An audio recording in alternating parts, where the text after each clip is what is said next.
નમસ્કાર મિત્રો, સ્વાગત છે તમારું મારી યુટ્યુબ ચેનલ એગ્રીકેતન વિલેજ ટુ સિટીમાં।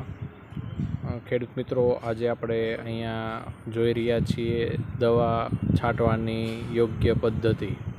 કપાસ જ્યારે આપણાથી ઊંચો થઈ જાય, તો આપણી સાઇઝનો થઈ જાય, ત્યારબાદ એમાં દવા છંટકાવની પદ્ધતિમાં આપણે થોડોક ફેરફાર કરવો જોઈએ, જેથી કરીને જે થ્રિપ્સ, કથીરી કે પાનની નીચે રહેતી જીવાતો કપાસમાં લાગે છે ને એને પોષણ બધું છીનવી લે છે, એવી તમામ જીવાતોને આપણે નાશ કરી શકીએ છીએ।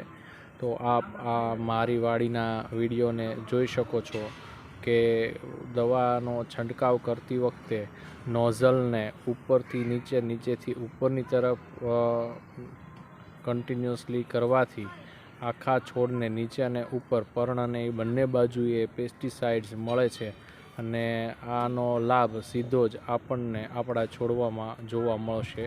માટે મિત્રો, આ પદ્ધતિથી જો તમે દવા છાંટશો તો ચોક્કસ લાભ થશે। અસ્તુ, આભાર, જય જવાન, જય કિસાન।